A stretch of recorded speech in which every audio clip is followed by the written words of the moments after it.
Quisiera agradecer especialmente a Vicente por estar aquí otra vez y también quisiera agradecer a la dirección del hospital que otra vez nos han cedido el salón de actos. También quiero dar las gracias a mi compañero Antonio y a mi hijo Roberto que nos han ayudado en todo momento. Hace poco más de un año tuvimos la suerte de tener a Vicente aquí con su charla El origen emocional de la enfermedad. Y nos gustó tanto que le dijimos que tenía que volver. Hoy está aquí para hablarnos de uno de sus libros, Las leyes espirituales, que como se anuncia en la charla, trata de profundizar sobre el sentido de la vida, de dónde venimos, a dónde vamos, si hay vida después de la muerte. Pues a todas esas preguntas nos las va a responder hoy Vicente, así que os dejo con él.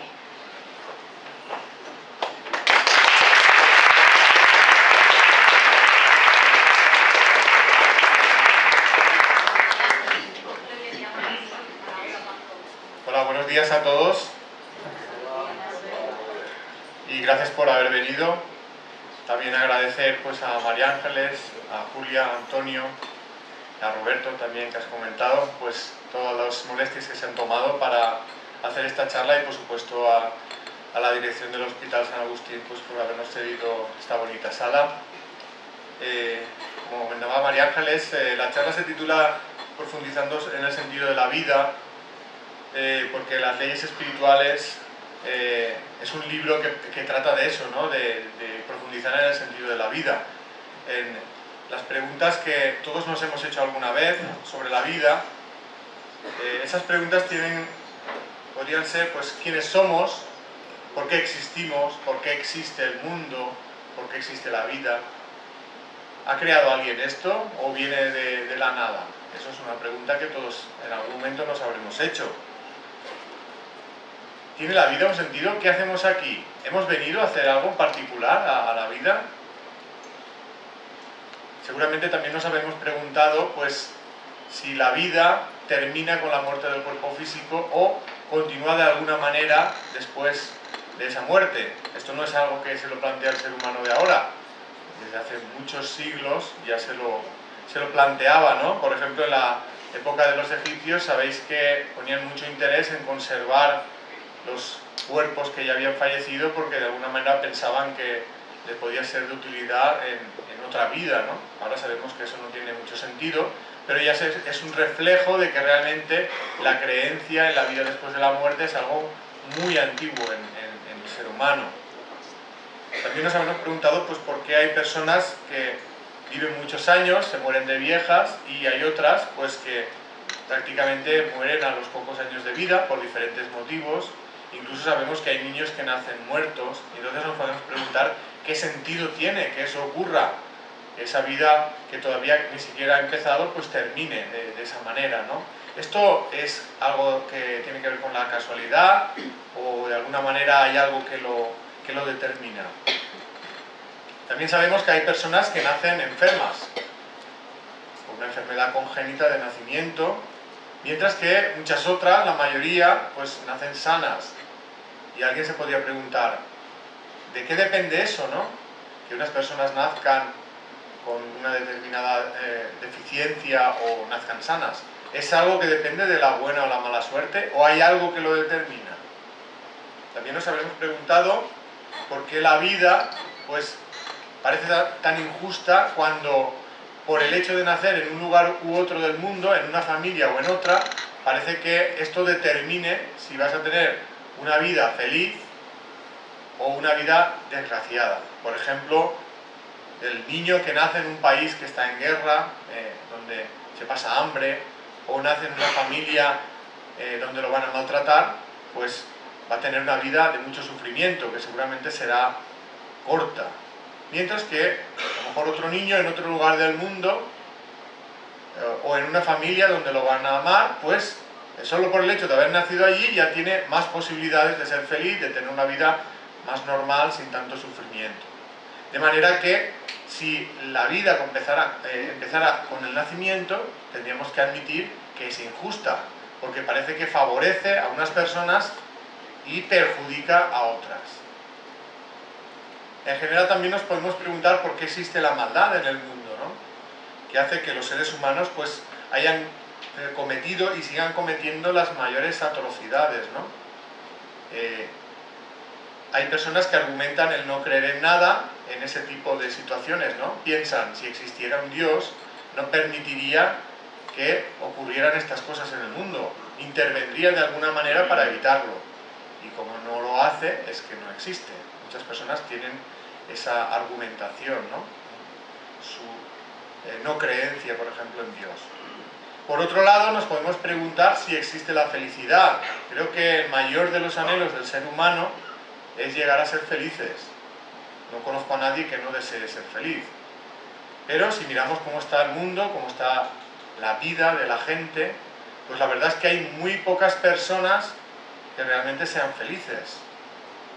Y las personas que no son felices seguramente se preguntarán, ¿por qué no soy feliz y cómo puedo ser feliz? Intuitivamente asociamos el hecho de ser felices con el hecho de conocer la felicidad de los sentimientos, del amor, ¿no? Por ejemplo, el amor de pareja. Por eso, pues muchas personas pues han deseado y desean encontrar ese amor de pareja, pues que les haga felices, ¿no? Encontrar a alguien que te ame y a quien tú ames y que a través de esa relación pues puedas encontrar la felicidad.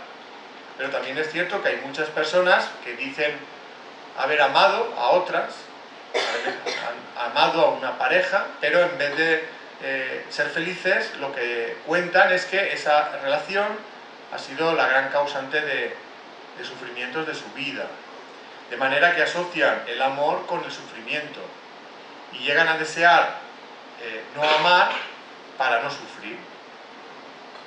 De manera que pues, seguramente se plantearán si merece la pena o no amar, si realmente es una causa de sufrimiento. ¿Cómo se sufre más? ¿Cuando se ama o cuando no se ama? Todas son preguntas que creo que todos nos habremos hecho en algún momento. Incluso siendo relativamente felices en la vida, sabemos que va a llegar el día en que nos vamos a morir o se van a morir las personas que nosotros amamos. Y entonces todavía parece que la vida sea más injusta, porque habiendo disfrutado un poquito de felicidad, esta irremediablemente parece que va a terminar en el momento en que nos muramos nosotros o se mueran las personas que amamos. Todas estas preguntas, sin aparente respuesta, hacen que la mayoría de personas pues tenga la percepción de que la vida es muy injusta porque está llena de muchos sufrimientos a los cuales no le encontramos un sentido. Pero uno se puede seguir preguntándose si realmente esas preguntas tienen una respuesta. Y si tienen una respuesta, ¿cómo se puede acceder a esa respuesta? Pues en mi búsqueda personal de respuestas, una de las cosas que más me ha ayudado son los testimonios personales, las vivencias, las experiencias de otras personas y también las propias vivencias, las mías. Por eso ahora quiero repasar algunos de esos testimonios, porque creo que ahí vamos a encontrar las claves para responder algunas de estas preguntas. Por ejemplo, el de los testimonios de las personas que han pasado por la experiencia de muerte clínica.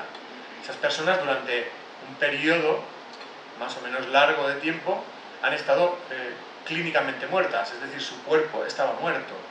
Sin embargo, después de ser reanimadas, pues cuentan una historia que les ha pasado, una historia que supuestamente ha sucedido cuando su cuerpo estaba muerto.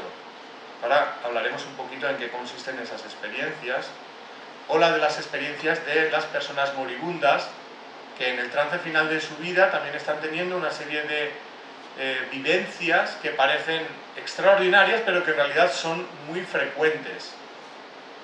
También hablaremos de las personas que recuerdan vidas pasadas y de las experiencias de personas que afirman haber contactado con seres que ya han fallecido. Vamos a empezar hablando por las experiencias de muerte clínica de personas que, como digo, han estado unos momentos clínicamente muertas y en ese tiempo, en ese intervalo de tiempo, han vivido una experiencia que se inicia con la separación de su cuerpo, es decir, lo que esas personas son, se separa del cuerpo y separados del cuerpo siguen sintiendo, siguen percibiendo, siguen pensando, siguen observando todo lo que ocurre a su alrededor. De hecho, muchas personas pues, son capaces de, una vez vuelven al cuerpo, de describir la conversación que tenía, por ejemplo, el personal que estaba intentando reanimarlos.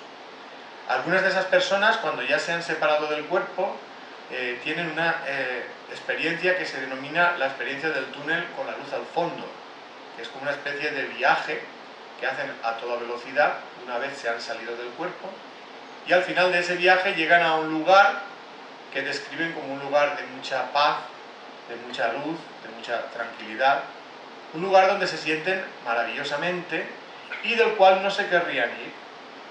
En ese lugar tan maravilloso, pues dicen que tienen una experiencia de contacto, bien con seres queridos que ya han fallecido, o bien con seres que ellos describen como seres de luz, como sus guías. Y en esa experiencia de contacto, en ese diálogo que tienen con esos seres, se les dice que todavía no ha llegado su hora y que se tienen que volver al cuerpo. Muy al contrario de lo que normalmente pensamos, que cuando alguien se muere pensamos, pobrecito, y al mismo tiempo pensamos, menos mal que no he sido yo ni nadie de mi familia que se ha muerto, pues estas personas opinan justo lo contrario, que lo que sería grato y feliz sería quedarse allí, y lo que es difícil y doloroso es tener que volver al cuerpo y volver a la vida física. Tal vez sea por eso que la mayoría de los que se van no vuelven, ¿no? Pero sí que es cierto que las personas que vuelven experimentan un gran cambio en su vida. Por ejemplo, dejan de tenerle miedo a la muerte, porque han echado un vistazo y lo que han visto tiene buena pinta, por lo tanto no hace falta asustarse. También experimentan un gran cambio de valores en la vida. Generalmente las personas estamos muy preocupadas por los aspectos materiales, por ejemplo, tener trabajo, tener dinero, éxito, fama, ser sexys para ligar más, todo el mundo machacándose en el gimnasio para tener tableta de chocolate y cosas de ese estilo, pagar la hipoteca, etcétera, etcétera.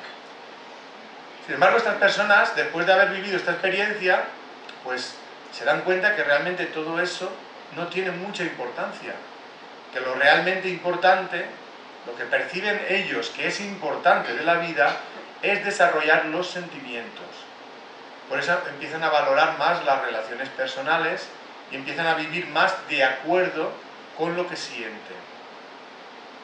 Y todas las demás cosas empiezan a aparecer como banalidades, no le dan tanta importancia.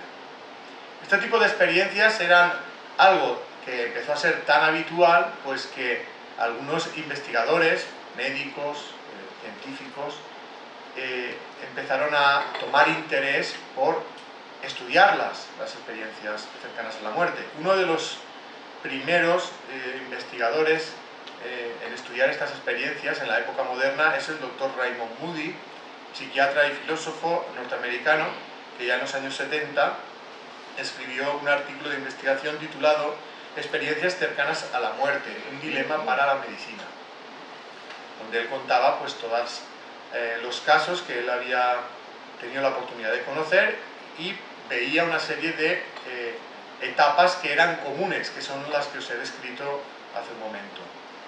A nivel divulgativo, pues también escribió 2 libros, uno es Vida después de la vida y Reflexiones sobre la vida después de la vida. Si no los conocéis, os invito a que lo leáis porque más o menos explica con mayor detalle pues, esto que os acabo de explicar. Después de él han aparecido un montón de investigadores.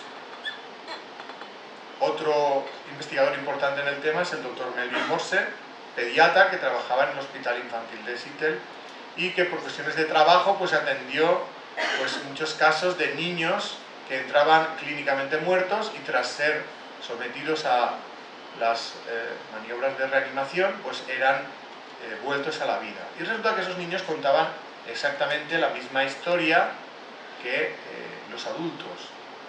Esto él también lo refleja en sus artículos de investigación, uno de ellos publicado en el año 1994, titulado experiencias cercanas a la muerte y visiones relacionadas con la muerte en niños, implicaciones para la medicina.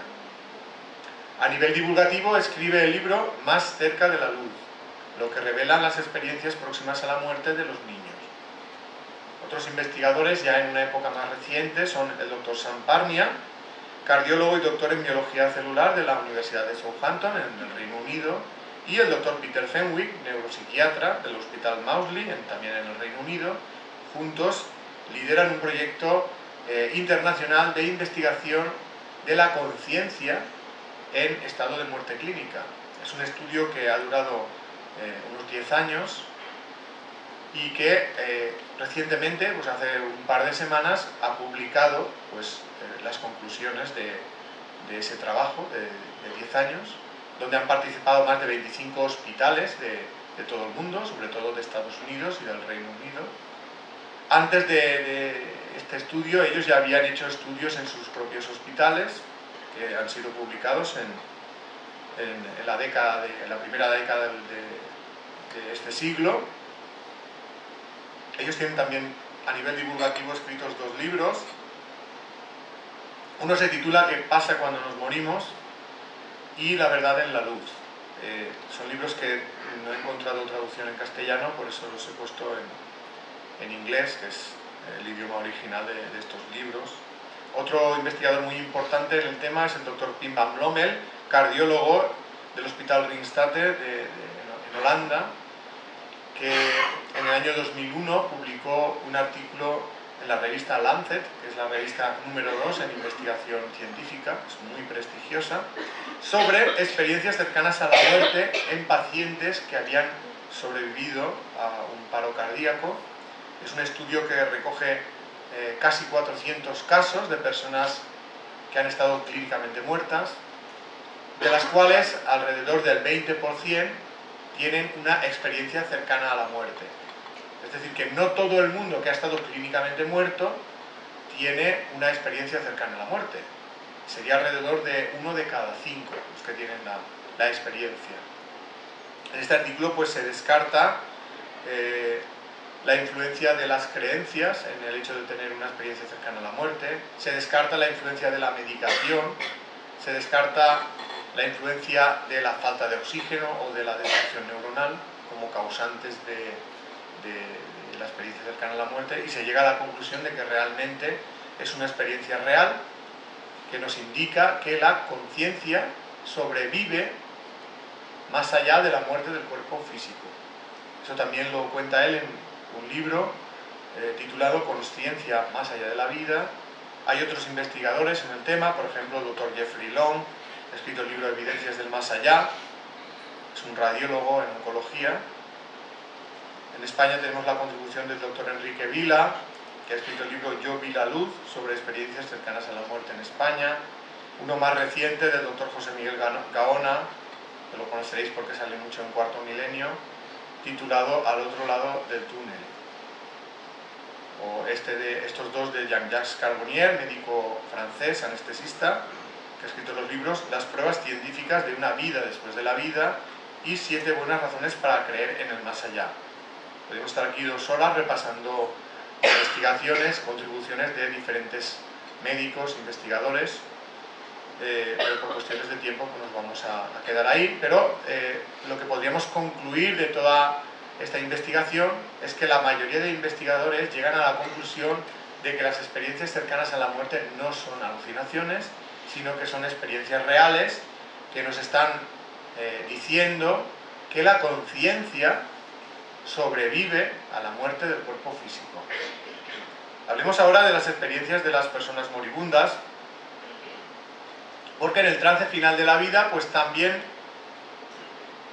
dicen que ven y conversan con seres queridos que ya han fallecido, o bien con seres que ellos describen como seres luminosos que les están acompañando en ese proceso pues de muerte física. Parece ser que el objetivo de ese contacto es prepararles precisamente para la transición que van a hacer hacia ese otro lado. Fijaros hasta qué punto estas experiencias son habituales, que cuando una persona está moribunda en un hospital, pues el personal médico se acerca a la familia y les dice: prepararos que vuestro familiar va a empezar a alucinar. Mi pregunta es, ¿todo el mundo se ha puesto de acuerdo en alucinar lo mismo? ¿Que ven a seres queridos que ya han fallecido? Esto pasa independientemente de la creencia que uno tenga. Le pasa a cristianos, judíos, musulmanes, agnósticos, ateos. Parece ser que al final de la vida todos nos hemos puesto de acuerdo. No alucinamos con elefantes rosa o cosas así, ¿no?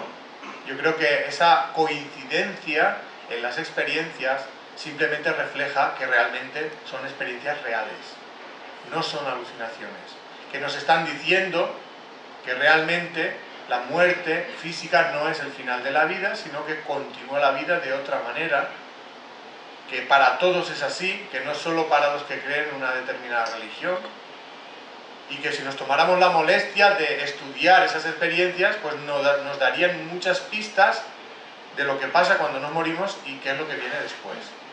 Hay investigadores que se han tomado esa molestia, quizá una de las pioneras es la doctora Elizabeth Kubler-Ross, psiquiatra norteamericana, pues que por cuestiones de trabajo pues atendía a enfermos terminales, y estos le iban contando pues todas las experiencias que estaban viviendo, y eso le hace a ella cambiar sus propias creencias, porque ella no creía en la vida después de la muerte, y a partir de entonces pues empieza a creer pues que realmente la muerte física solo es una etapa de transición hacia otro tipo de vida. Esto ella lo cuenta en sus artículos, en sus libros. Ella tiene muchos, pero uno de los que a mí me gustan mucho es La muerte, un amanecer. Si no lo conocéis, pues os invito a que lo leáis. Otro investigador muy implicado en el estudio de las experiencias del final de la vida, que es como se llaman estas experiencias, es el doctor Peter Fenwick, que como hemos visto también estaba realizando estudios sobre experiencias cercanas a la muerte. Él tiene un artículo reciente publicado en el año 2010 en una revista de investigación sobre las experiencias del final de la vida. Es decir, que también la ciencia se ha interesado por las experiencias de los moribundos y llega también a las mismas conclusiones, que realmente parece que la vida continúa más allá de la muerte del cuerpo físico. Hablemos ahora de los recuerdos de personas que tienen de vidas pasadas. Algunos de esos recuerdos pueden ser espontáneos, sobre todo en niños de corta edad, mientras que otros se pueden obtener a través de hipnosis regresiva. Hay investigadores que también se han dedicado a estudiar todo este tipo de casos. Uno de los más importantes es el doctor Ian Stevenson, médico y bioquímico canadiense y profesor de psiquiatría en la Universidad de Virginia, en Estados Unidos, como digo. Él se ha dedicado a estudiar los casos de recuerdos espontáneos de otras vidas en niños, sobre todo en niños de muy corta edad, que es donde suelen aparecer estos recuerdos. Lo que él intentaba era confirmar si realmente lo que el niño decía había ocurrido en realidad o no. Es decir, intentaba documentar históricamente esos recuerdos. Si conseguía documentarlos, los consideraba recuerdos reales, y si no, pues se quedaba en el aire. No era posible considerarlos realmente un recuerdo de otra vida. En ese esfuerzo de documentación han conseguido una base de datos con más de 2000 casos de niños cuyos recuerdos de otra vida se han comprobado que históricamente han ocurrido. Él esto lo ha publicado en diferentes artículos de investigación. El primero en el año 1977, titulado El valor explicativo de la idea de la reencarnación, y artículos posteriores en los años 80. También tiene algunos libros, uno de ellos se titula 20 casos que hacen pensar en la reencarnación, pues donde él expone casos que están muy documentados, de que realmente lo que esas personas, esos niños recordaban, pues se ha comprobado que es cierto, que ha ocurrido. Otro investigador en este tema es el Dr. Jim Tucker, también profesor de la Universidad de Virginia, que ha continuado el trabajo de Ian Stevenson, publicando artículos de investigación en este tema y el libro Vida antes de la vida, dos niños que recuerdan vidas anteriores. Si queréis tener más información, aparte de leer los libros de estos investigadores, podéis entrar en YouTube y buscar con las palabras clave reencarnación, Ian Stevenson, o reencarnación y Jim Tucker. Entonces veréis algunos documentales sobre la investigación de estos doctores, donde exponen casos concretos de niños que recuerdan vidas anteriores. La verdad es que son documentales muy impactantes. También os recomiendo una película que se titula Los hijos del ayer, donde pues, se habla es una película basada en hechos reales, pues de una mujer que empieza a recordar algo de otra vida, y en esa otra vida ella había vivido en Irlanda, creo que era, o en Reino Unido. Ella en esta vida era norteamericana, y ella recuerda pues que en otra vida pues tuvo varios hijos y que en el último embarazo falleció, y que a consecuencia de ello, como el marido era alcohólico, pues los hijos pues fueron dados en adopción, cada uno pues a una familia, de manera que ellos perdieron el contacto entre ellos. Entonces ella, al recordar esa otra vida, pues se traslada a Irlanda a buscar a sus hijos de esa otra vida, y los consigue encontrar y reunirlos de nuevo. O sea, porque esos hijos, o sea, ahora eran personas mayores, ancianas, y aún así, pues ella pues los consigue encontrar y consigue reunir a los que ya todavía estaban vivos, que había algunos que ya habían fallecido. Los hijos del ayer se llama la película. Hablemos ahora de las personas que han recordado otras vidas a través de hipnosis regresiva. Los primeros casos de recuerdos de otras vidas a través de hipnosis en realidad fueron casos accidentales, es decir, no había ninguna intención de que esas personas recordaran otras vidas. Aparecieron en las consultas de terapeutas que utilizaban la hipnosis en sus terapias, sobre todo cuando tenían casos de personas pues, que tenían algún tipo de trauma que no conseguían identificar cuándo empezó en su vida. Ellos, los terapeutas, pensaban que podría tratarse de un trauma de la infancia temprana que se ha olvidado pero que no se ha superado. Por eso en la hipnosis, en la sesión de hipnosis, les pedían a los pacientes que volvieran al momento en el que se inició el trauma, pensando que recordarían algún episodio de la infancia. Paradójicamente, en vez de algunas de esas personas, en vez de recordar un episodio de la infancia, pues exponían una vivencia que parecía haber ocurrido en otra vida. Incluso pues describían la forma de morir de la vida anterior y cómo esa forma de morir había sido tan traumática que había quedado como una fobia en la vida actual. Por ejemplo, había personas pues que tenían miedo a meterse en el agua, meterse en la piscina o en la playa, y nunca habían tenido ningún episodio de ahogamiento en la infancia. Resulta que cuando se les hizo la regresión, esas personas describieron que en la vida anterior habían muerto ahogadas, y que esa forma de morir había sido tan impactante pues que había pues quedado como un temor, un miedo a meterse dentro del agua. Algunos investigadores en este área es la doctora Helen Wambach, que ha escrito el libro Vida antes de la vida. También el doctor Peter Fenwick, que ha escrito el libro Vidas pasadas. Veis que está metido en todos los fregados, el doctor Peter Fenwick. También el doctor Brian Weiss, muy conocido, ha escrito los libros Muchas vidas, muchos maestros, o Muchos cuerpos, una misma alma. Y hay otro libro que me gustaría comentar, que es el del doctor Michael Newton, titulado La vida entre vidas. Y me gustaría comentarlo porque creo que es un libro que aporta algo más, aparte de vivencias de otras vidas, porque las personas que aparecen en este libro lo que recuerdan es un periodo de vida en el que no están ligados al cuerpo físico. O sea, no en otra vida físicamente encarnados, sino sin estar ligados al cuerpo físico, que suele ser la etapa anterior al nacimiento.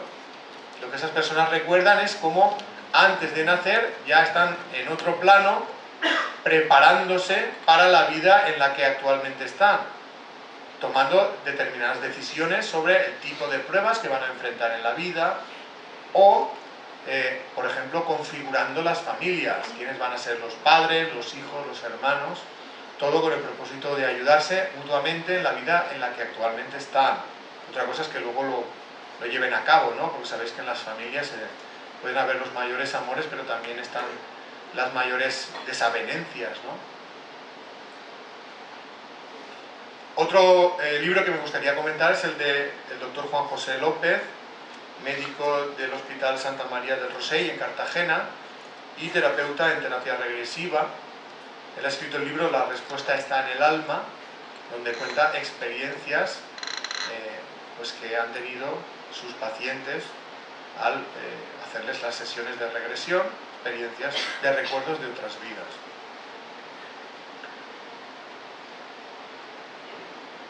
Hablemos ahora de las experiencias de personas que afirman haber contactado con seres que no están físicamente vivos en la actualidad.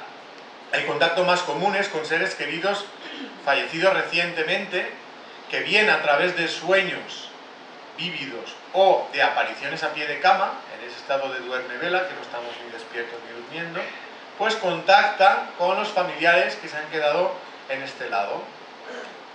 Parece ser que el objetivo de ese contacto es tranquilizar a los que se han quedado aquí. Primero, hacerles saber que ellos siguen vivos y que están bien, que no debemos sufrir por ellos, debemos superar el dolor de la pérdida, porque en realidad ellos están vivos, y debemos continuar con nuestra vida.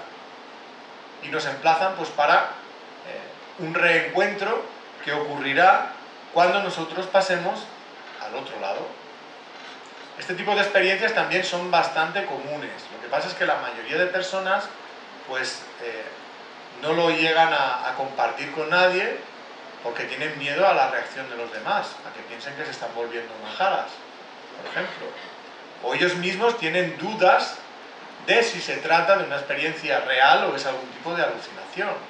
Pero realmente son experiencias bastante comunes que muchas personas han tenido. Algunos libros que hablan sobre ellas son Crónicas del Más Allá, de Sol Blanco Soler, o Visitas del Más Allá, de Sylvia Browne. Hay personas que dicen tener este tipo de contactos con seres que no están físicamente vivos, pero que no solo se limita a cuando se muere un familiar o un ser querido reciente, sino que es un contacto más frecuente. Y a través de ese contacto dicen recibir mensajes.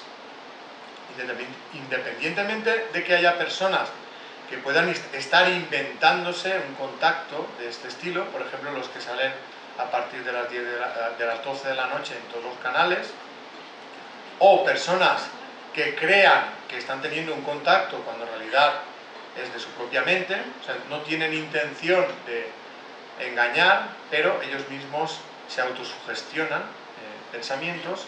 Yo creo que sí que hay casos que merece la pena estudiar porque tienen muchas visas de realidad.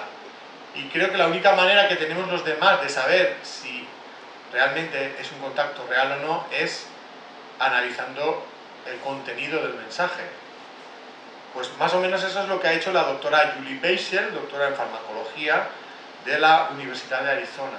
Ella ha ideado un experimento para saber si realmente es posible contactar con seres que no están físicamente vivos. Lo que ella hizo fue buscar a estudiantes de su universidad que hubieran tenido la pérdida de un ser querido reciente y les pidieron que dieran información detallada, personal, privada de esas personas que habían fallecido. Y luego buscó una serie de mediums que ella ya conocía, porque habían colaborado con ella, sabía que eran gente de fiar, y les pidió pues que dieran información sobre esas personas ya fallecidas. Y si era posible contactar directamente con ellos para que lo hicieran ellos, pues todavía mejor. Y luego contrastó la información obtenida de los mediums con la obtenida de los estudiantes. Resulta que encontró tal grado de coincidencia en la información, pues que realmente ella no encontró ninguna otra explicación que no fuera que realmente ese contacto se había producido realmente. Esto ya lo ha explicado en diferentes artículos de investigación, en los años 2007, 2009 y 2011. Ella es continuadora del trabajo del Dr. Gary Schwartz, profesor de la Universidad de Arizona, que ha escrito el libro Los experimentos de la otra vida, donde pues, muestra evidencias científicas de que realmente existe la vida después de la muerte. En realidad el tema del contacto con seres de otro plano no es nada nuevo. Es algo que yo diría que es tan antiguo como la historia de la humanidad. Lo que pasa es que a lo mejor en otras épocas, pues si tú decías que tenías un contacto con algún espíritu, pues directamente ibas a la hoguera, ¿no? Alguien de la Inquisición se enteraba y pues te liquidaban, ¿no? Y los que tenían estas experiencias sabían que para sobrevivir o se lo callaban o ya sabían lo que les esperaba, ¿no? Pero a partir del siglo XVIII y XIX, pues que empieza a perder fuerza la Inquisición, pues se produce un aumento del número de casos de personas que dicen haber tenido contacto con espíritus. Y esto atrae la atención de los investigadores de aquella época. Algunos de esos investigadores luego fueron premios Nobel en sus especialidades. Uno de esos investigadores fue el pedagogo francés Allan Kardec, que en el siglo XIX escribe el libro de los espíritus como un compendio de informaciones obtenidas a través de mediums, supuestamente de espíritus que están en otro plano. Aunque no creáis en nada de esto, pues os recomiendo su lectura porque la verdad es que es muy interesante. Y ahora viene el quid de la cuestión, lo que yo llamo informaciones del otro lado, que nos van a servir pues para responder a las preguntas que nos estamos haciendo, ¿no? De dónde venimos, a dónde vamos y cuál es el sentido de la vida. Una de las cosas que se nos dicen es que somos inmortales y que la vida física no es más que un instante de la vida real y que esa vida real nunca termina. Es decir, que la muerte del cuerpo físico no es el final de la vida, solo es una etapa de transición hacia otra existencia menos limitada, en la que todos nos vamos a reencontrar con los seres queridos que se fueron al otro lado antes que nosotros. También se nos dice que existe un plan para cada uno de nosotros, que lo que pretende es que desarrollemos nuestra capacidad de amar, que sea por nuestros propios méritos a base de experimentar en el plano físico con libertad. Y que las circunstancias a las que nos enfrentamos en la vida no son casualidad, sino que es consecuencia de lo que hemos vivido en vidas anteriores. Que antes de nacer ya conocemos cuáles son esas circunstancias. De hecho, son circunstancias elegidas por nosotros mismos, con el objetivo de ayudarnos a desarrollar nuestra capacidad de amar. Es decir, que nuestra vida no es una película, es un capítulo de una serie muy larga, un culebrón diría yo, porque tiene muchos capítulos. Si uno empieza a ver un culebrón en el capítulo 150, seguramente le costará pillar el argumento de lo que está ocurriendo. Es decir, necesitaría ver los episodios anteriores, o por lo menos un resumen, como hacen en Águila Roja cuando empieza la temporada, pues para ponerte al día en el argumento de lo que está ocurriendo ahora. Pues de la misma manera, para nosotros entender el argumento de la vida actual, necesitaríamos recordar lo que ha ocurrido en vidas anteriores. Y de esta manera encajaríamos perfectamente lo que nos está ocurriendo ahora con lo que hemos vivido en otras vidas. Todo tiene el mismo objetivo, como digo, aprender. Aprender a amar. Fácil decirlo, difícil de conseguirlo. En realidad, si nos fijamos bien, a veces necesitamos toda una vida para aprender un poquito sobre los sentimientos. Y cuando ya lo hemos aprendido, nos estamos muriendo. Con lo cual, si todo se acabara ahí, la verdad es que sería un trabajo inútil, que se perdería. Por eso considero que el único sentido que puede haber en todo esto es que la vida nunca termine. Y que lo que ocurre es que venimos muchas veces a este mundo, cada una de esas vidas es como un curso en el cual nos planteamos una serie de asignaturas que tienen el objetivo de enseñarnos a desarrollar nuestra capacidad de amar. Si al final del curso hemos aprendido aquello que queríamos, pues entonces en vidas sucesivas enfrentaremos pruebas más avanzadas, que nos enseñen algo más sobre el amor. Y si no lo superamos, pues vendremos a repetir lo mismo. Como el niño que no aprueba las asignaturas repite curso al año siguiente, y el que lo supera pues pasa a un curso más avanzado. Pues de esa manera, poco a poco vamos aprendiendo. Por eso, para mí, la palabra evolucionar, el significado que tiene a nivel espiritual es el de aprender a amar. Para poder aprender a amar es necesario también saber cuáles son las reglas del juego, lo que yo llamo las leyes espirituales. Para mí esas leyes son 4. La ley de la evolución, la ley del libre albedrío, la ley de la justicia espiritual y finalmente la ley del amor, quizá la más importante de todas. Vamos a repasar un poquito cada una de ellas para saber en qué consisten. La ley de la evolución básicamente lo que dice es que el destino de todos nosotros es evolucionar de forma indefinida, es decir, no hay un final en el proceso evolutivo, con el objetivo de ser cada vez más felices. ¿En qué se evoluciona? Ya lo hemos dicho antes, en la capacidad de amar. No puede haber evolución si no se desarrolla la capacidad de amar, ni puede encontrar uno la felicidad verdadera sin desarrollar sus sentimientos. Es decir, sin amor no hay felicidad. También es cierto que la evolución depende de la voluntad y el esfuerzo de uno mismo. Es decir, no estamos obligados a hacerlo, solo es si queremos. Pero sí que es cierto que el espíritu, cuando se queda estancado, sufre. Y llega un momento en que se cansa de sufrir. Y esto es lo que realmente le impulsa a seguir avanzando. El deseo de ser más feliz y de evitar el sufrimiento. Desde el punto de vista de la ley de la evolución, es a través del cual podemos llegar a entender cómo funciona la vida. En realidad, desde el punto de vista de la ley espiritual, todos somos creados iguales, como un principio espiritual primario, que es ignorante de todo, pero que tiene la potencialidad de aprenderlo todo. Sería como una especie de semilla espiritual. Y esa semilla espiritual, a raíz de ir ligándose a las formas de vida del mundo material, poco a poco se va desarrollando. Primero se ligará a las formas del reino mineral. Todavía no existe vida biológica, pero ya existen energías. Luego a las formas de vida del reino vegetal, a las del reino animal.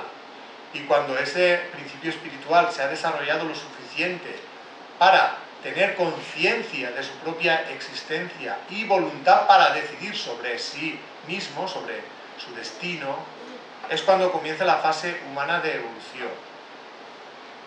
Por encima de la fase humana de evolución hay otras etapas más avanzadas, no vamos a entrar en ellas, pero el objetivo de todo ese proceso es que ese principio espiritual poco a poco se vaya transformando en un espíritu libre, consciente y amoroso.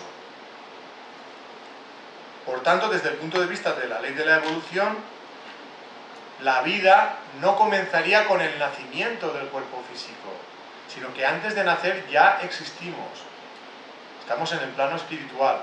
Y lo que ocurre cuando una persona, un bebé nace, es que un espíritu se liga a esa forma de vida, a ese cuerpo de ese bebé, para vivir una vida física, que puede ser más o menos larga.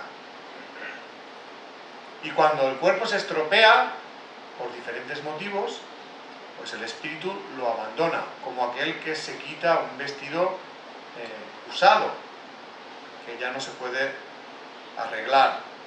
Y en ese mundo espiritual, o sea, ese espíritu regresa al mundo espiritual y en ese mundo espiritual continúa aprendiendo y avanzando. Una de las cosas que hará al llegar allí es repasar todo aquello que ha hecho en la vida física para aprender pues mejor de las decisiones que ha tomado, conocer las consecuencias de las decisiones que ha tomado, si han generado felicidad o si han generado sufrimiento. Cuando ese espíritu siente la necesidad de poner a prueba aquello nuevo que ha aprendido, pues lo que hace es volver a encarnar, vuelve a ligarse a otro bebé, al cuerpo de un bebé, y completa de esta manera el ciclo de la vida, que no es un círculo, sino que es una espiral, porque en cada vuelta que vamos dando, pues vamos aprendiendo un poquito. De manera que la vida del espíritu es infinita, es inmortal. Eso quiere decir que no hace falta ni clonarse, ni congelarse para que te descongelen dentro de 50 años, porque cada vez que vengamos al mundo vamos a hacerlo con un cuerpo nuevo. No hace falta intentar remendar uno que ya no sirve. Hablemos ahora de la ley del libre albedrío. Lo que dice esta ley básicamente es que somos libres para decidir sobre nuestro destino, incluso sobre si queremos o no queremos evolucionar. Es decir, solo hay evolución en libertad. No estamos obligados a evolucionar. Precisamente para mí la reencarnación y el olvido temporal de nuestro pasado se da para que experimentemos la libertad en su mayor grado. Yo suelo decir que cuando olvidamos el pasado y venimos a este mundo con la memoria borrada, somos como los niños que estamos entre niños. Quiero decir, sabemos que cuando los niños están en presencia de adultos, pues tienden a reprimirse, a estar más comedidos, porque saben que si hacen alguna travesura o algo que el adulto no considera que está bien, pues le va a castigar o le va a reprender. Pero cuando los adultos se van y el niño se encuentra entre niños, es cuando es el mismo y se atreve a hacer todo lo que antes no hacía porque estaban los adultos presentes. Y es ahí cuando realmente conoces cómo es ese niño. Pues más o menos ocurre lo mismo con las personas. Cuando estamos en el plano espiritual, la presencia de seres más avanzados, en cierta manera, condiciona nuestra voluntad. Porque conocemos pues cómo funciona el mundo espiritual y las consecuencias de cada acto. Pero cuando venimos a este mundo, ya nada de eso es evidente. Ni siquiera la creencia en Dios o en seres más avanzados. De manera que cada uno, en ese estado de niños entre niños, pues hace lo que realmente tiene pensado hacer. Y si es negativo, pues se atreve a hacerlo. Cuando pasamos al plano espiritual, pues vamos a repasar todo lo que hemos hecho y las consecuencias. Pero necesitábamos tener la libertad de poder actuar así, porque si fuéramos buenos porque estamos obligados a serlo, no seríamos libres. De esta manera, tenemos la libertad de actuar en positivo o en negativo, sabiendo que luego todo eso pues, va a tener unas consecuencias. Precisamente de las consecuencias habla la ley de la justicia espiritual, que básicamente lo que dice es que lo que haces a los demás, en realidad también te lo estás haciendo a ti mismo. Dicho de otro modo, se cosecha lo que se siembra. Podríamos decir que por la ley del libre albedrío la siembra es libre, pero por la ley de la justicia espiritual la cosecha es obligatoria. Y todos en algún momento nos vamos a enfrentar a las consecuencias de nuestros actos, aunque puedan pasar varias vidas entre la acción y la reacción. Eso nos puede explicar muchas de las aparentes injusticias que observamos en el mundo. Por ejemplo, alguien podría pensar, ¿qué ha hecho de malo el niño que nace en una condición de extrema pobreza, por ejemplo en una favela? Parece que sea algo muy injusto. Sin embargo, si conociéramos su pasado espiritual, podríamos saber que a lo mejor ese espíritu, en una vida anterior, encarnó en una condición materialmente mucho más favorable, fue una persona rica y poderosa, y que en esa situación, en vez de hacer algo por los que tenían menos, pues hizo todo lo contrario. Para enriquecerse y agrandar su poder, perjudicó a muchas personas e hizo que muchas personas vivieran en la extrema pobreza. Cuando esa vida terminó e hizo un repaso de su vida y de las consecuencias que tuvieron sus actos, es cuando toma la determinación de querer cambiar. Y entonces le proponen, o él mismo busca vivir una experiencia de sufrimiento semejante a la que él causó en los demás, para aprender que realmente a nadie le es grato vivir esa experiencia. Cuando esa vida termina, seguramente ese espíritu habrá aprendido lo que es el sufrimiento por la pobreza y no deseará que nadie pase por él. Y en próximas vidas, a lo mejor, pues en vez de generar pobreza y miseria en los demás, pues hace todo lo contrario. Empieza a trabajar para ayudar a que nadie viva esa situación. Esto no es un intento de justificar la injusticia en el mundo. Por supuesto que es algo horrible, pues que todavía haya tanta pobreza, tantas desigualdades, tanto sufrimiento, guerras y todo ese tipo de circunstancias que hacen padecer a muchos seres humanos.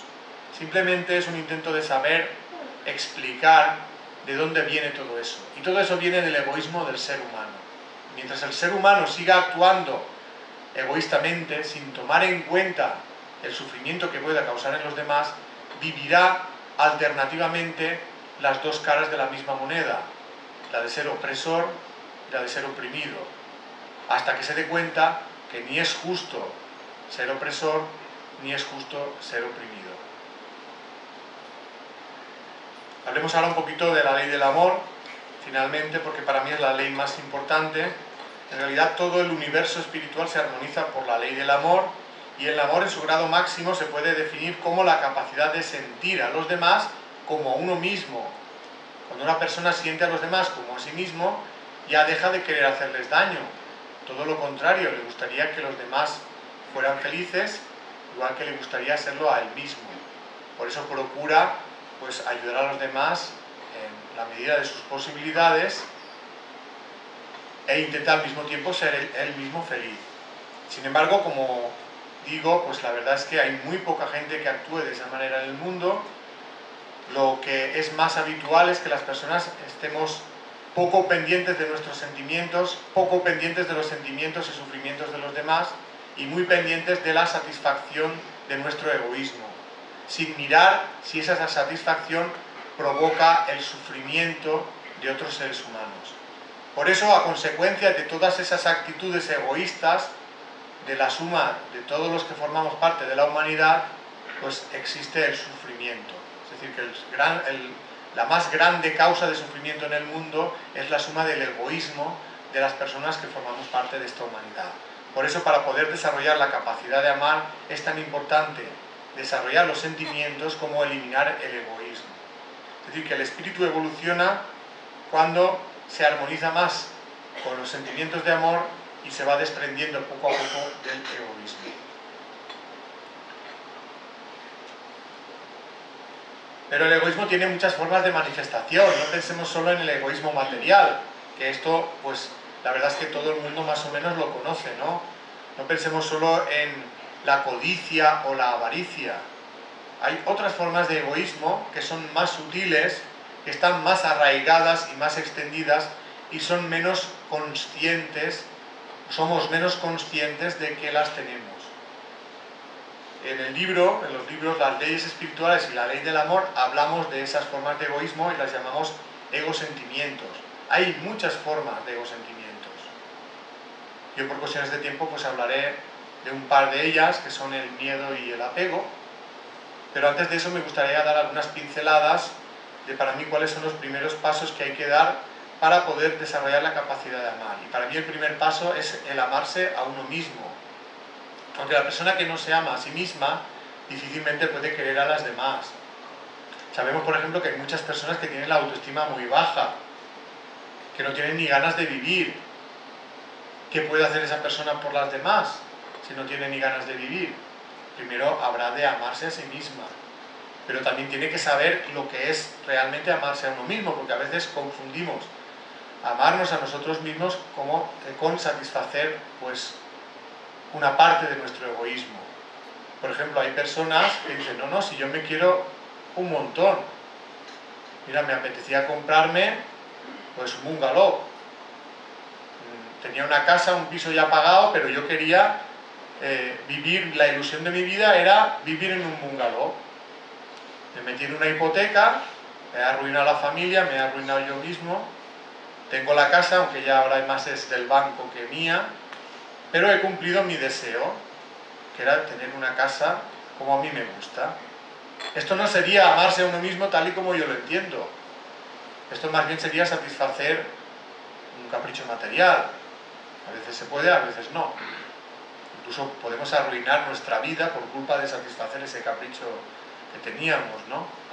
Cuando hablo de amarnos a nosotros mismos me refiero a reconocer cuáles son nuestras necesidades afectivas o reconocer cuáles son nuestros sentimientos y pasar a desarrollarlos para que sean el motor de nuestra vida. Y para poder hacer eso es necesario que nos conozcamos interiormente. Conocernos interiormente significa saber distinguir lo que sentimos de lo que pensamos. Porque dentro de lo que pensamos está la influencia de toda la educación que hemos recibido. Y si es una educación represiva con los sentimientos, podemos estar actuando por lo que pensamos en contra de lo que sentimos. Esto, como mejor se entiende, es con un ejemplo. Pongamos el ejemplo del caso de una mujer que se casó cuando era joven y después de pasar ya varios años desde aquel matrimonio, pues se ha dado cuenta de que no es feliz porque no está enamorada de su marido. Si esa mujer se amara a sí misma, reconocería que no está enamorada y que a consecuencia de eso sufre. Y el siguiente paso sería decirle a su pareja: oye, vamos a dejarlo porque no te amo. Y como no te amo, ni soy feliz yo, ni te puedo hacer feliz a ti. Pero imaginemos que esa mujer fue educada en la educación tradicional, que le decía que el matrimonio es para toda la vida y que romperlo pues es un pecado. Aunque eso no es lo que más nos afecta. Lo que más nos afecta es el qué dirán. O sea, cómo van a reaccionar los demás si tomamos esa decisión. Primero, cómo va a reaccionar la pareja. ¿Lo va a encajar o se va a enfadar, se va a tornar agresiva y nos va a hacer daño? ¿O se va a deprimir? No queremos que se deprima. Buena persona, pues no queremos que se deprima ni se hunda. Por eso yo siempre recomiendo a todo el mundo pues, que mire si es feliz o no en la vida. Si reconoce que no es feliz, pues que empiece a indagar en las causas por las cuales no es feliz. Y si descubre que una de ellas es que no vive de acuerdo con sus sentimientos, pues que cambie esto. Primero, que se aclare en cuáles son sus sentimientos y que sepa separarlo de los pensamientos que están influidos por la educación. Y cuando ya lo tenga claro, pues que tome decisiones para que su vida sea un reflejo de lo que siente. Y seguramente si esto lo llega a poner en práctica, será mucho más feliz, o por lo menos evitará gran parte del sufrimiento de su vida. La educación represiva y el egoísmo son los grandes enemigos de los sentimientos. Dentro del proceso de evolución espiritual, podemos decir que hay diferentes niveles de egoísmo, diferentes etapas que todos tenemos que superar. Hay, por tanto, una especie de egoísmo más primitivo, que serían los primeros escalones de ese proceso, y un egoísmo más avanzado. Y cada una de esas etapas del egoísmo tiene unas características diferentes. Quiero decir que el egoísmo se manifiesta de forma diferente dependiendo de la etapa evolutiva en la que estemos. Las primeras formas de manifestación del egoísmo son más materialistas. Es donde aparece la codicia, la avaricia. Y cuando la persona empieza a valorar lo importante que es sentir que te quieren, es cuando empieza a transformar ese egoísmo materialista en un egoísmo más sutil. Es cuando la avaricia se transforma en apego. Si la avaricia era el no querer compartir lo que uno tiene a nivel material, el apego es no querer compartir lo que uno tiene a nivel emocional. Es decir, el apego sería como el amor posesivo. Esto es lo que sucede sobre todo en la etapa de la vanidad. La etapa de la vanidad, que es la primera etapa dentro del proceso evolutivo, se caracteriza por el afán de protagonismo. La persona en esta etapa quiere ser el centro de atención. Yo lo identifico mucho con la adolescencia, porque en la adolescencia el objetivo central del adolescente es el ser el centro de atención. Hay personas que luego maduran y superan esta etapa de inmadurez, y hay personas que se quedan ahí porque interiormente todavía no han llegado a madurar más. Serían como espíritus adolescentes que envejecen en un cuerpo que pues va pasando por todas las etapas hasta la ancianidad. Después de superar la etapa de la vanidad, que eso ocurre cuando la persona ya empieza a desarrollar sus propios sentimientos, es cuando se entra en la etapa del orgullo. En la etapa del orgullo, ¿qué puede pasar? Pues que la persona empieza a expresar sus sentimientos, empieza a hacer cosas por los demás, pero se encuentra con un entorno que no ha dado todavía ese paso. Con lo cual, esas personas lo que hacen es aprovecharse de la buena fe de aquella persona que se está entregando por sentimientos. Y cuando uno descubre que se están aprovechando de uno mismo, pues entonces se siente herido en sus sentimientos. Y eso es lo que le pasa a la persona orgullosa, que como se siente herida en sus sentimientos, se aísla de las relaciones humanas, porque considera que le van a hacer sufrir. Después de la etapa del orgullo, que se supera cuando la persona deja de aislarse y empieza a admitir a los demás tal y conforme son, pero no permite tampoco que los demás se aprovechen de él, viene la etapa de la soberbia. La etapa de la soberbia se caracteriza, o el objetivo de esta etapa, es el conseguir ser humilde. La humildad es la virtud más difícil de alcanzar. Por eso es la última que se consigue alcanzar. O sea, la persona en la etapa de la soberbia ya ha superado muchas formas de egoísmo, pero todavía le queda conseguir ser humilde. Eso es un pequeño repaso, ¿no?, de las diferentes etapas. Y como he comentado, lo que quería era hablaros un poquito de la vanidad, ya lo hemos hecho, que la vanidad, pues la persona todavía no conoce muy bien lo que son los sentimientos, y eso hace que no distinga entre lo que es verdadero amor y lo que es la satisfacción de necesidades y deseos. Por eso necesita y desea más que ama. Y eso se manifiesta en todo, en toda su vida. Por ejemplo, en las relaciones que tiene. Las relaciones que tiene son más para buscar la fama, la admiración, la alabanza, el complacer y satisfacer sus deseos, más que en ser queridos y en querer. Ayer resulta que hicieron un documental en la tele que se llamaba Prostitutas Universitarias. No sé si alguien lo vio. Para mí fue un reflejo de hasta dónde puede llegar la vanidad. Porque eran personas pues, que supuestamente decían que se habían metido en ese mundo de la prostitución para pagar la carrera. Pero luego, cuando oyes los testimonios, te das cuenta que no es por eso, sino que lo que más les movía era tener mucho dinero para vivir muy bien materialmente, para conseguir sus caprichos materiales, todo aquello que se les antojara. Eso es lo que más les movía. Entonces, para mí eso es un reflejo de la persona que se ha entregado totalmente a la satisfacción de la vanidad en la vida, incluso hasta el punto pues, de dedicarse a la prostitución, ¿no?, de vender su cuerpo. Fijaros hasta qué punto, ¿no?, puede ser la vanidad algo que espiritualmente sea tan pernicioso, ¿no? Ya hemos comentado el tema del apego, que sería como una forma de querer impregnada de egoísmo. Para mí el verdadero amor ha de ser incondicional, es decir, la persona que ama verdaderamente no espera nada a cambio de lo que hace. Y el que actúa por interés no está amando verdaderamente. También es necesario que el amor sea libre, es decir, no se pueden forzar los sentimientos. Tú no puedes obligar a nadie a que te quiera, ni tampoco puedes obligarte a querer a alguien a la fuerza. Y más en el tema de la relación de pareja. Seguramente nadie se identifica con esas facetas. Por ejemplo, cuando uno piensa en el amor a los hijos, suele pensar, no, yo a mis hijos los quiero más que a mi vida. Daría mi vida por ellos. Pero con todo lo que hago por ellos, y mira cómo me lo pagan. Más de uno lo habrá dicho eso. A partir de hoy ya nadie lo dirá porque se va a acordar de lo que voy a decir. O por lo menos no lo dirá cuando esté yo cerca. como pasa con lo que decimos de los niños, ¿no? Porque realmente cuando estamos diciendo eso, de mira cómo me lo pagan, estamos admitiendo que realmente lo que hacemos por nuestros hijos no es tan incondicional. Sí que esperamos algo a cambio.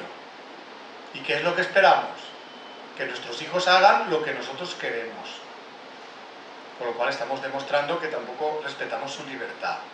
Es decir, que en esa forma de querer ya hay una parte egoísta. Esa forma egoísta de querer es lo que llamamos el apego. Sería el amor posesivo, el de la persona que cree que el querer a alguien le da derecho a decidir por la vida de esa persona. Eso nos pasa mucho con los hijos y con la pareja. Es con quien más nos pasa. Creemos que tenemos derecho de propiedad sobre ellos. Incluso sabéis que hay personas que son capaces de retener a la pareja en contra de su voluntad y creen que tienen derecho a maltratarla física y psicológicamente para retenerla. E incluso ante la imposibilidad de retenerla se creen con el derecho de matar a esa persona. Y encima se quieren autoconvencer de que lo hacían por amor, porque no podían vivir sin esa persona. Pero a eso no le podemos llamar amor. Eso es apego. La persona que ama verdaderamente procura respetar la libertad del ser amado. Procura que esa persona sea feliz y que sea libre. No es el gran causante de los sufrimientos como ocurre en esos casos. Por eso, si alguna vez nos vemos en la situación de que nuestra pareja, por el motivo que sea, no quiere continuar la relación, jamás la perseguiremos para obligarla a continuar. Porque ¿de qué serviría eso? A la otra persona la estás haciendo una desgraciada. Y tú mismo tampoco vas a ser feliz, porque a lo mejor la puedes obligar a estar contigo, pero jamás podrás obligarla a que sienta algo que no siente, porque eso es un proceso interno. Por lo tanto, si alguna vez os ocurre eso, pues lo justo, si quieres a esa persona, es dejar que siga su camino y tú intentar rehacer tu vida. Y para poner un poco mejor de manifiesto la diferencia que hay entre el apego y el amor, os quería contar un breve cuento que también está en el libro de las leyes espirituales, que dice así: se trata de dos personas que dicen amar a los pájaros y un día se encuentran. La primera los tiene alojados en bellas jaulas doradas, en una habitación climatizada, les da pienso de alta calidad y agua de manantial embotellada, y los lleva al veterinario periódicamente. La segunda simplemente les lleva comida al parque, los acaricia cuando se posan y les atiende cuando están heridos y no pueden volar. La primera persona dice: ¿cuánto quiero a mis pájaros? Me gasto una fortuna en ellos para que tengan todas las comodidades que no tendrían si vivieran salvajes. Pero me duran tan poco. Siempre están enfermos. Y por mucho que me gasto en medicamentos y en veterinarios, se mueren prematuramente. ¿Cuánto me hacen sufrir? ¿Qué es lo que puedo hacer?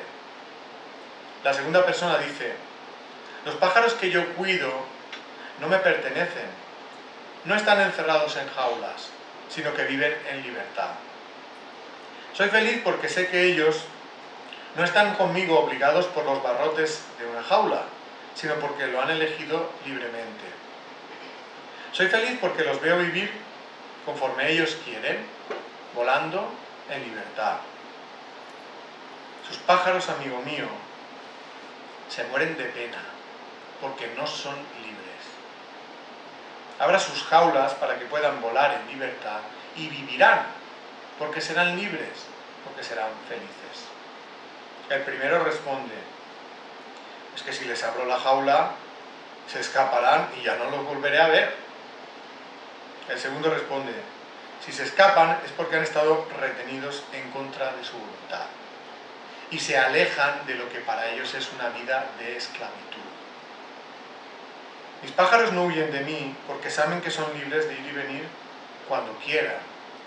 Al contrario, cuando me ven llegar al parque, acuden inmediatamente, me rodean y se posan sobre mí.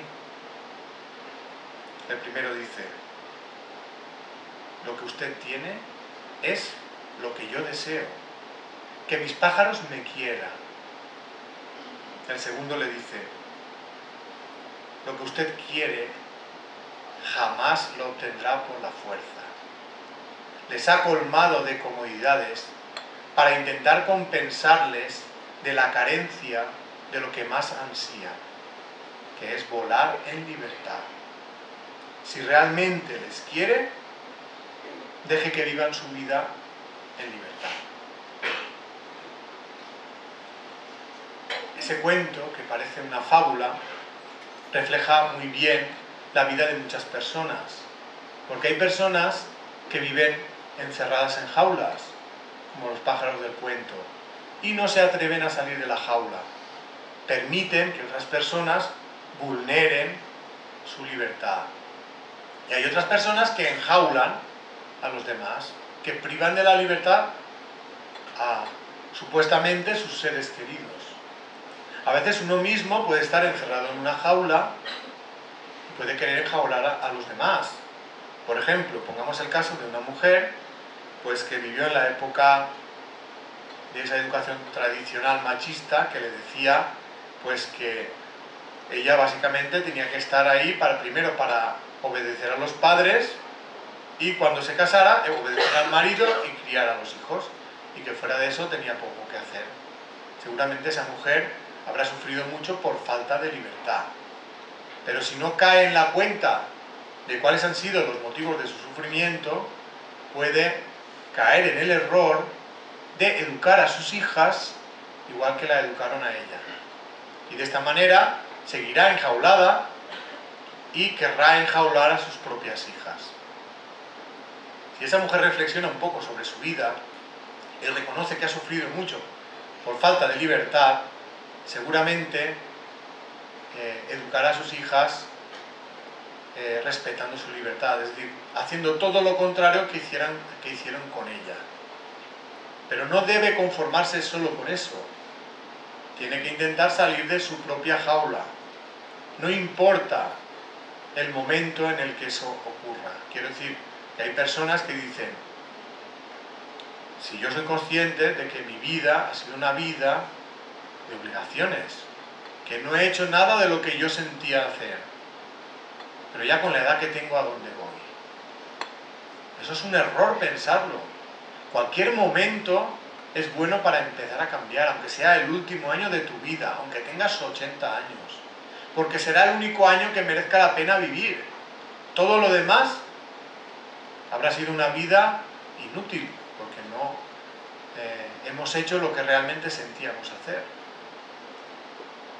Hay personas que están esperando a morirse para dejar de sufrir. De hecho, el personaje de Blasa, de José Mota, el de la abuelita, ¿no? que va ahí toda tapada de negro y tal, pues tiene una frase que a mí me resulta muy graciosa, que es la de «Ay Señor, llévame pronto». Eso refleja toda una filosofía de vida que está basada en el creer que hay que resignarse al sufrimiento y que ya descansaremos cuando nos muramos, y estar deseando morirse para dejar de sufrir. Y yo creo que eso es un error.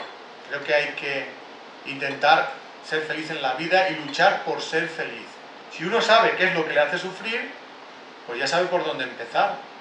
Pues voy a evitar, voy a tomar medidas para que esa cosa que me hace sufrir, esa situación que me hace sufrir, desaparezca de mi vida. Que yo supere esa situación. Hay que pensar que la muerte no resuelve los problemas. El que se muere sin haber superado una prueba se tendrá que enfrentar a ella en la próxima vida. Por lo tanto, lo mejor es empezar cuanto antes a resolver los problemas que tenemos. Aunque sea, como digo, el último año de nuestra vida. Será la única manera de llegar a ser feliz. Es muy importante luchar por vivir de acuerdo con lo que sentimos y no permitir que nadie nos dirija nuestra vida, que nos vulnere nuestra libertad y nuestra voluntad, y más en el tema de los sentimientos. pero también es muy importante procurar respetar la libertad de sentimiento de los demás, porque tenemos facilidad para ver lo que nos hacen, pero tenemos una gran dificultad para ver lo que nosotros hacemos. Porque todo el mundo después de la charla piensa, sí, sí, tienes razón, si es que realmente a mí me están vulnerando la libertad, soy una víctima, voy a intentar ser más valiente. Y eso está bien, pero falta la otra parte. La otra parte es, voy a respetar yo la libertad de los demás. Por ejemplo, la de los hijos, o la de la pareja. Algunos ejemplos de cómo se vulnera la libertad de otra persona a través del apego. Por ejemplo, hay apego en la madre que retiene a los hijos a su lado cuando estos son mayores y se quieren independizar. O hay apego en el marido que considera a la mujer de su propiedad e intenta anular su voluntad y su libertad para satisfacer sus deseos. Quien dice marido a la mujer, dice mujer al marido. En general, en cualquier relación de pareja, haya o no un vínculo de matrimonio de por medio, cuando uno se cree con el derecho de vulnerar la libertad del otro, ya está actuando con apego. Y si eso no lo reconoce y no lo cambia, lo que hace es generar sufrimiento y sufrir él mismo, como sufría el personaje del cuento que decía que los pájaros se le morían y que le hacían sufrir mucho. Solo le faltaba caer en la cuenta de que sufrían por lo que él estaba haciendo. Pues así ocurre, que muchas personas creen que sufren por lo que les están haciendo, cuando en realidad sufren por lo que ellos están haciendo a los demás, y sufren las consecuencias de la reacción negativa de la otra persona ante esa opresión y esa falta de libertad. Estábamos hablando del apego en la etapa de la vanidad. Eso no quiere decir que solo haya apego en la etapa de la vanidad, pero sí que es cierto que en la etapa de la vanidad hay una tendencia muy grande a confundir apego y amor, a buscar mucho que nos quieran y poco desarrollar nuestros propios sentimientos. Por eso el gran paso que hay que dar para superar la vanidad es comprender que la felicidad no depende de que los demás nos quieran, sino que de que nosotros desarrollemos nuestros propios sentimientos. Hay personas, por ejemplo, que dicen que tienen una pareja que es maravillosa, que es muy buena persona, que les trata muy bien, que les quiere mucho, pero que ellos o ellas no están enamorados de esa persona. Y por culpa de eso no son felices. Eso es un ejemplo muy sencillo donde se puede ver que realmente la felicidad no depende tanto de que los demás te amen, sino de que tú despiertes tus propios sentimientos. Porque aunque tuvieras el mundo a tus pies, si no desarrollas tus propios sentimientos, no serás feliz.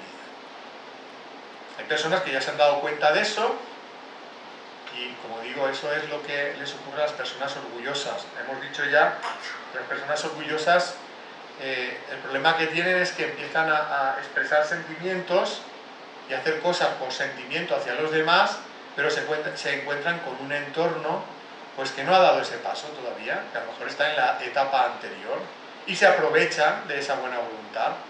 Entonces la persona se siente como traicionada en sus sentimientos, como que la están engañando, que se están aprovechando de ella, y encaja muy mal la ingratitud de los demás hacia sus actos de amor.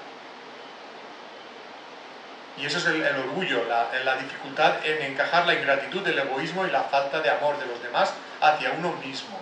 Sobre todo si ha establecido algún tipo de vínculo afectivo con los demás. Todo eso hace que la persona se aísle cuando se siente herida en sus sentimientos, se aísle de las relaciones humanas. Estas son las personas que dicen que han sufrido por amor, muchas de ellas. También se reprimen mucho porque tienen miedo a que si los demás los conocen tal y conforme son, pues aprovechen ese conocimiento para hacerles daño. Y también tienen mucho miedo.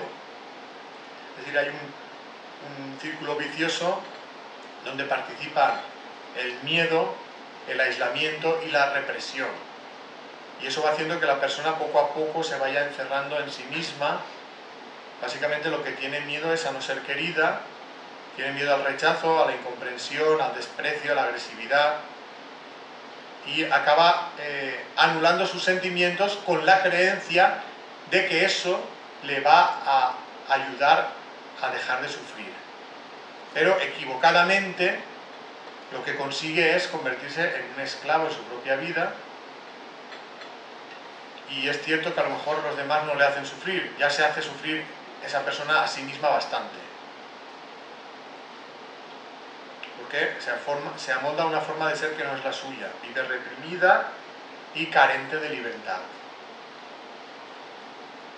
hasta el punto de que siente una gran tristeza, yo diría que más que tristeza, amargura, y muchas veces llega a la conclusión de que la vida no tiene sentido y que es mejor morirse para descansar. Es cuando viene lo de la frase de "ay Señor, llévame pronto". Yo creo, como digo, que antes de llegar a desear la muerte para liberarnos de los sufrimientos, es mejor coger el toro por los cuernos y empezar a luchar para superar ese sufrimiento, para vivir de acuerdo con nuestros sentimientos. ¿Cómo se puede superar el miedo? Pues primero hay que tener conciencia de que se tiene miedo, reconocer que se tiene miedo y luego saber a qué se tiene miedo. Y luego enfrentarse a esas situaciones que nos generan miedo con valor, preguntándonos qué decisión tomaría si fuera totalmente libre para decidir respecto a mis sentimientos. Pues esta es la decisión acertada. La persona que va tomando decisiones valientes de acuerdo con sus sentimientos superará el miedo. Estamos hablando del miedo en la etapa del orgullo.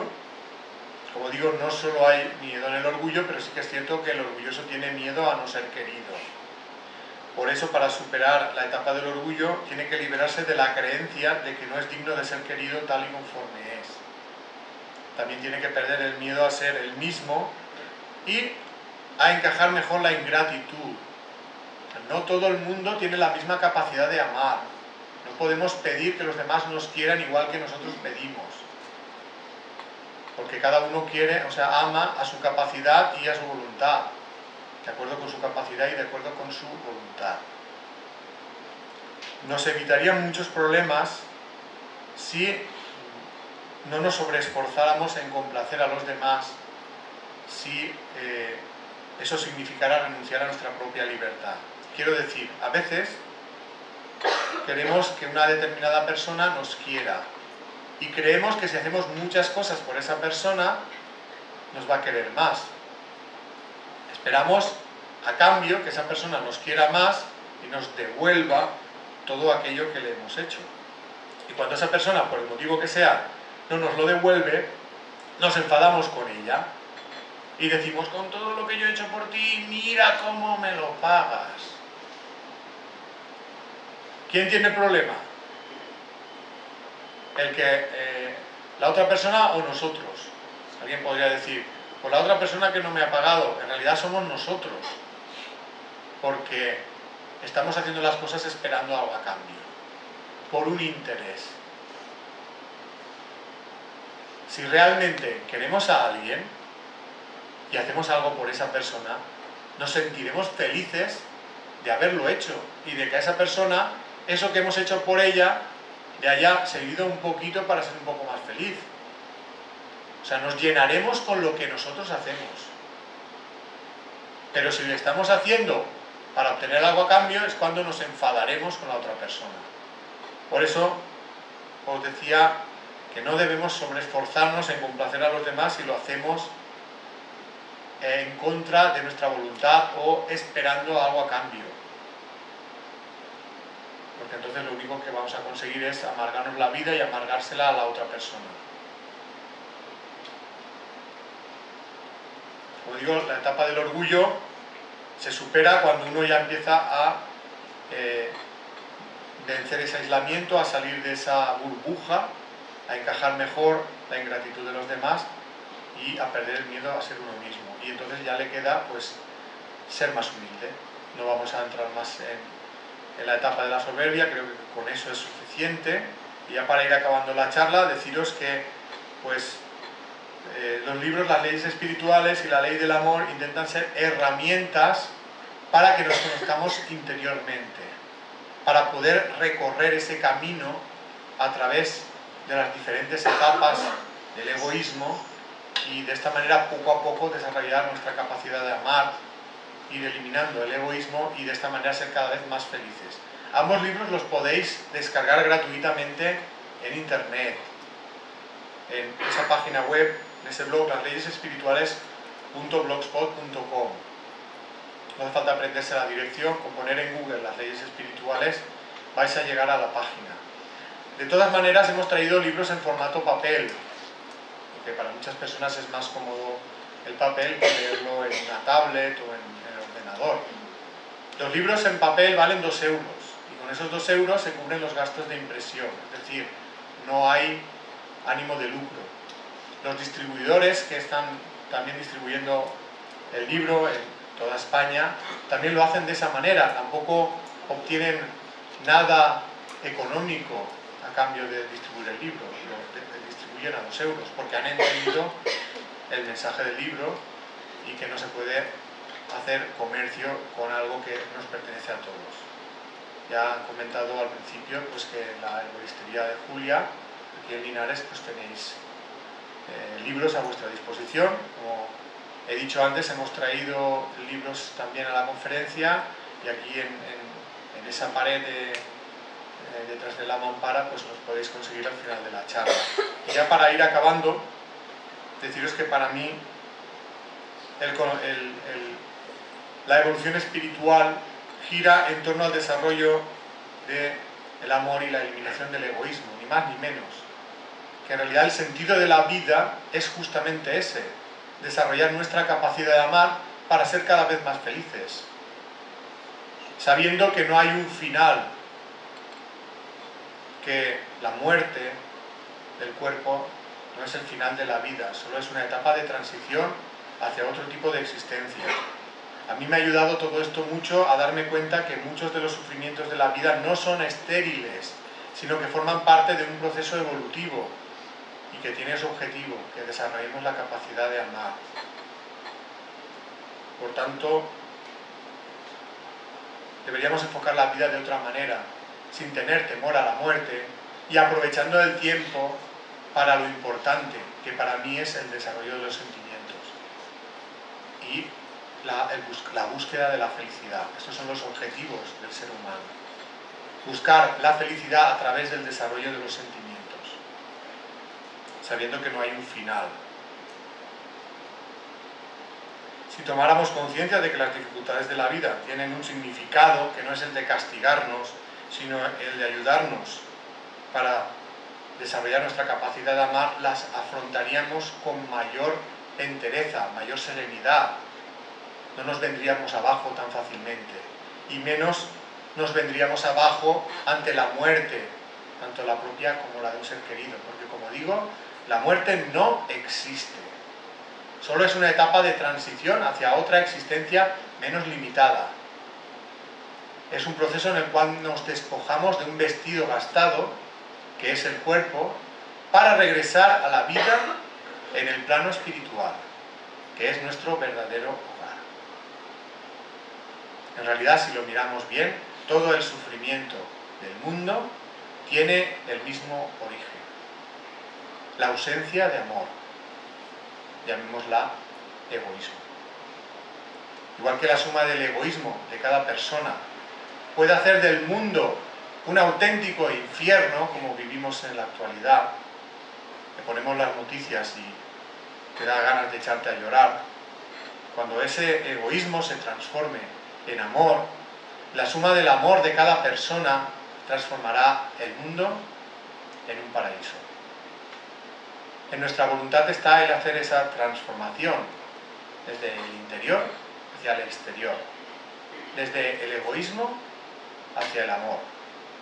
Porque con el cambio del interior, el exterior, el mundo entero cambiará. Y ya simplemente agradeceros vuestra presencia, agradecer también a todos los organizadores, de nuevo, pues todo su trabajo y su empeño para hacer esta charla, y simplemente pues me queda pues despedirme de vosotros, y si queréis preguntar o comentar algo, pues ahora es el momento de hacerlo. Muchas gracias.